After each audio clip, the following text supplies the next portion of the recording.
Amis, que la grâce et la paix de Jésus-Christ capable avec vous. Dans le moment ça même, ou rentrer dans 12 minutes de bénédiction. Et un moment que bon Dieu tape nous pour le capable de venir dialoguer, parler ensemble avec vous et dire exactement qui ça voulait ou tendez, qui ça le gain pour vous comme bénédiction dans un moment pareil. Je voulais rappeler nous avant toute chose que bon Dieu lit toujours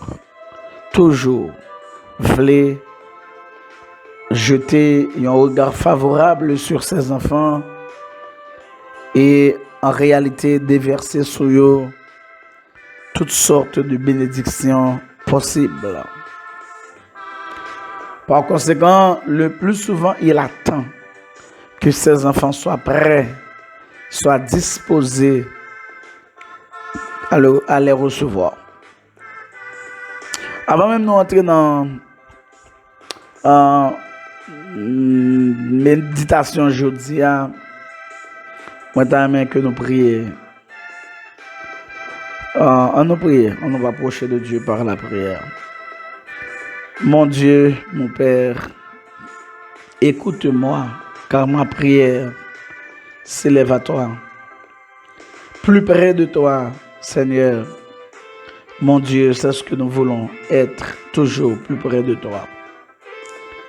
Nous sommes là en cet instant précis parce que nous voulons t'entendre parler. Pendant ces 12 minutes, parle à nos cœurs et déverse sur nous d'abondantes et riches bénédictions pour ta gloire. Nous sommes prêts et nous voulons t'entendre parler. Merci pour tout. Au nom de Jésus-Christ de Nazareth. Amen. Dans la série, ça, nous choisi de développer ensemble avec vous certaines caractéristiques dominantes de la vie chrétienne que nous prenons normalement dans Hébreux chapitre 12, verset 1er 2.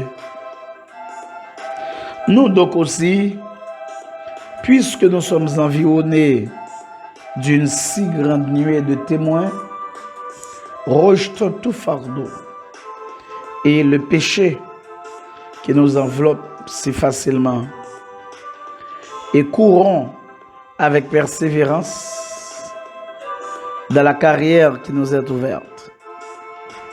Et en les regards sur Jésus qui suscite la foi et l'amène à la perfection.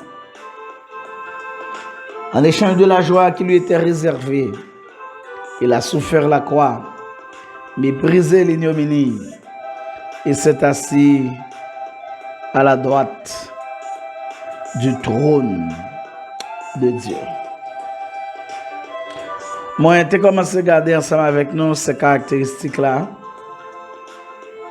Et pendant que je me regardé, moi, j'ai la vie chrétienne, c'est une vie active. Ensuite, nous avons la vie chrétienne, c'est une vie qui poursuit un but. Nous avons aussi que la vie chrétienne, c'est une vie tenace. Et dans la méditation aujourd'hui, nous avons la vie chrétienne, c'est une vie spirituelle. Partie dans le texte là qui fait nous comprendre ça, c'est là il dit ayant les regards sur Jésus. Dans le commencement verset 2. Ça veut dire yeux nous les fixer sur le Seigneur. C'est objet la foi chrétienne. Même Jean, c'est l'objet de son salut. Parce que le chrétien doit avoir un regard fixé sur Christ, uniquement sur Christ, pour son salut. Eh bien, Christ aussi, d'après le texte, il est l'objet de notre foi. Par conséquent, nous devons avoir les yeux fixés sur lui. Si vous te lire dans le chapitre 11, dans le verset 26 avec 27, vous avez des hommes tels que Moïse qui regarda l'opprobre de Christ comme une richesse plus grande que les trésors de l'Égypte. Et c'est par la foi qu'il quitta l'Égypte sans être effrayé de la colère du roi, car il se montra ferme, comme voyant celui qui est invisible. C'est par la foi. Mais ça, ouais, objet la foi, c'est le regarder sa Christ traversé, sa Christ passé. Et puis, il même dit, c'est Christ qui a passé toute bagaille ça, yo.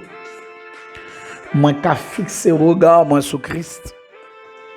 Pour moi, tout, moi, continuer à avancer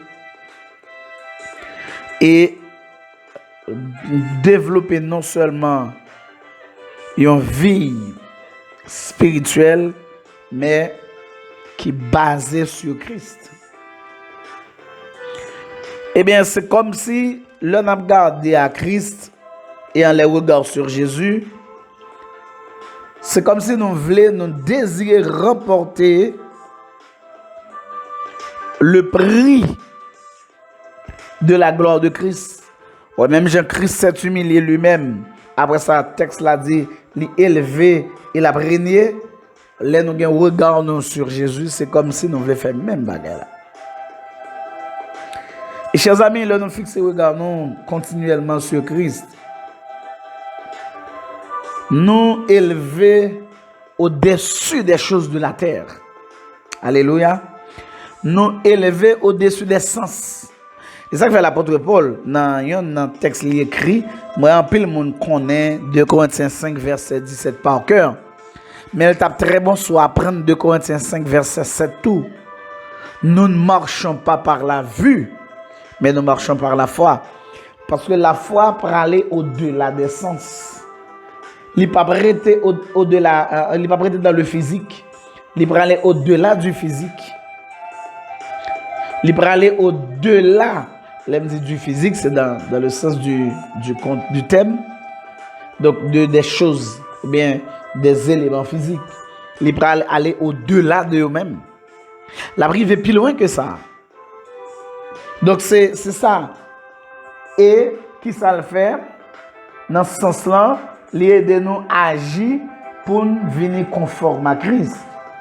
Même genre avec cette déclaration que l'apôtre Paul l'était fait à chrétien Philippiens dans Philippiens chapitre 3, sorti depuis dans verset 12, arrivé dans verset 14, où il dit ce n'est pas que j'ai déjà remporté le prix ou que j'ai déjà atteint la perfection. Non, c'est pas ça du tout. Et Paul a dit, mais je cours pour tâcher de le saisir, puisque moi aussi j'ai été saisi par Christ. Ça veut dire, moi, ça Christ fait, Jean-Christ mettait main sous moi pour avancer, et c'est sous lui m'appuyer, sous lui me fixer le regard moi, ça va permettre que mal plus loin, je n'ai pas une vie terrestre encore, moi j'ai une vie spirituelle.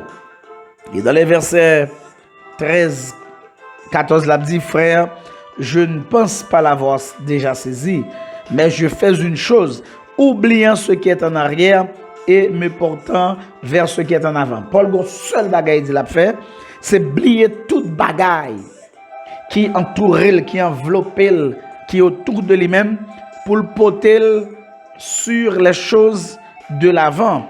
Dans un certain sens, il n'est pas reposé sur les œuvres ou les succès du passé de son ministère.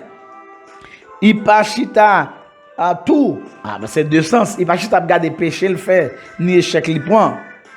Mais l'équité l'envahit par la puissance transformatrice de Christ qui permet que lui mène une vie spirituelle dans ce grand combat spirituel aussi que la mène. C'est ça chaque chrétien est supposé faire. Parce que notre vie est une vie spirituelle. Verset 14, elle dit, je cours vers le but pour remporter le prix de la vocation céleste de Dieu, mais en Jésus-Christ. Alléluia. C'est en Jésus-Christ. Donc, les bons dieux, les croyants, viennent dans la présence. Alors, on nous dit, bon moment qui peut arriver enfin pour recevoir le prix qui représente un objectif impossible à atteindre par la vie terrestre, mais pendant la vie terrestre. Mais qui peut être atteint, cet objectif-là peut être atteint quand nous vivons une vie spirituelle qui pas seulement rester ici, mais qui peut aller plus loin. Qui peut aller au-delà de ce que nous voyons, de ce que nous imaginons, de ce que nous sommes en train de vivre. La vie chrétienne, c'est une vie spirituelle. Je cours vers le but. Et le but, c'est remporter le prix de la vocation céleste. Pour cela, ce n'est pas une chose qui peut se faire avec notre vie matérielle, notre vie sociale, mais c'est notre vie spirituelle. Vivez, bien-aimés dans le Seigneur, mes chers amis, cette vie spirituelle en Christ. Et vous pouvez épanouir, vous pouvez marcher de victoire en victoire, vous pouvez faire des bagages extraordinaires que vous ne pouvez même imaginer. Et cela pour la gloire de Dieu. Seigneur Dieu, nous bénissons parce que vous faites nos cadeaux et une vie chrétienne qui est également son vie spirituelle. Aidez-nous vivre pleinement pour ta gloire. Parce que sans vous, nous ne pouvons pas faire rien du tout. Mais avec nous-mêmes, tous les exploits sont possibles. Gloire à toi, au nom de Jésus-Christ de Nazareth. Amen.